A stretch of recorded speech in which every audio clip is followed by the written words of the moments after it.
نے سلطان محمود غزنوی سے یہ بات کہی، اللہ اکبر، کہ آپ کا نالائق بھتیجا میرے گھر میں گھس آتا ہے۔ یہ بات کسی بڑھیا نے کہی حضرت سلطان غزنوی سے کہ آپ کا نالائق بھتیجا میرے گھر میں گھس آتا ہے اور میری بیٹی جوان ہے۔ بس اس کے آگے میں کچھ نہیں کہنا چاہتی۔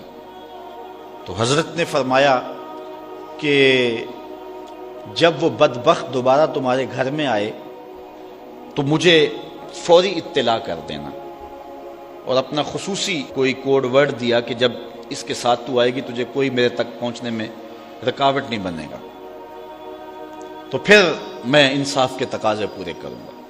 2-3 دن گزرے، بڑھیا آ گئی، رات کا موقع تھا، سلطان اٹھا، تلوار لی اور ساتھ چل پڑا۔ بڑھیا کے گھر میں داخل ہوا، داخل ہوتے اس نے کہا کہ چراغ گل کر دیا جائے۔ چراغ گل کر دیا گیا تو اس نے جا کے اس نوجوان کی گردن کاٹ دی۔ پھر اس کے بعد اس نے کہا کہ مجھے پانی دیا جائے۔ اس نے پانی کا کٹورا دیا، اس نے پانی پیا، پھر کہا اب چراغ جلا دو۔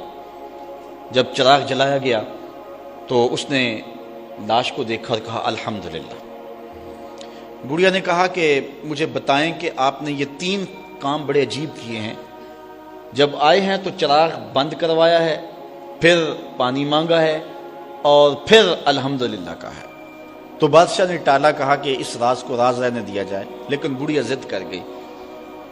تو بادشاہ نے کہا سنو کہ تم نے کہا تھا کہ آپ کا بھتیجا ہمارے گھر میں گھس آتا ہے اور میری بیٹی جوان ہے، تو جب میں تمہارے گھر داخل ہوا تو میں نے چراغ اس لیے بجھوا دیا تھا کہ کہیں عدل کے تقاضے پورے کرنے میں رکاوٹ نہ بنے اور بھتیجے کا چہرہ مجھے انصاف کرنے سے روک نہ دے، تو میں نے اس لیے چراغ بجھوا دیا۔ کہا بات سمجھ آ گئی۔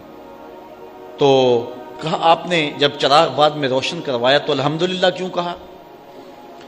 کہا کہ میں اس دن سے پریشان تھا کہ میرا خون اتنا گندا ہو گیا کہ بادشاہ کا بھتیجا ہو کے ایک بڑھیا کے گھر میں جا کے یوں زیادتی اور ظلم کرتا ہے، لیکن جب چراغ جلا روشن ہوا تو وہ میرا بھتیجا نہیں تھا، وہ کوئی اور تھا، صرف ہمارا نام استعمال کرتا ہے۔ تو میں نے کہا الحمدللہ، یا اللہ تیرا شکر ہے کہ میری نسل اتنی گندی نہیں ہوئی ہے۔ تو کہا آپ نے پھر فوری پانی منگوایا اور پیا۔ بادشاہ نے کہا بڑھیا یہ راز رہنے دو، یہ نہ پوچھو۔ بڑھیا ضد کر گئی کہ نہیں مجھے یہ بھی بتاؤ۔ تو کہا بڑھیا پھر سن، جس دن سے تو نے بتایا تھا کہ آپ کا بھتیجا میرے گھر میں گھس آتا ہے، اس دن سے نہ میں نے پانی پیا تھا نہ کھانا کھایا تھا۔ میں نے کہا تھا جب تک ظالم کو کیفر کردار تک نہیں پہنچا دیتا اتنی دیر تک نہ کھانا کھاؤں گا نہ پانی پیوں گا۔ اب ظلم کا انجام تو نے دیکھ لیا، اب میرا اتنا حق تو بنتا تھا کہ 2 گھونٹ پانی کے پی لو۔ تو آج نام بھی تو انہی کا باقی ہے، آج ذکر بھی تو انہی کا باقی ہے۔ جن لوگوں نے عدل و انصاف کے بخیے ادھیڑ کے رکھ دیے، پھر حرف غلط کی طرح مٹ جاتے ہیں، ان کی قبروں کے نشان بھی باقی نہیں رہتے۔ دنیا کے اوپر کتنے لوگ تھے، رضا شاہ پہلوی دیکھ لیں، ایران کا شہنشاہ ایران دیکھ لیں، کہ پھر بعد میں دیکھیے کہ ان کو قبر کے لیے جگہ نہیں مل رہی ہے۔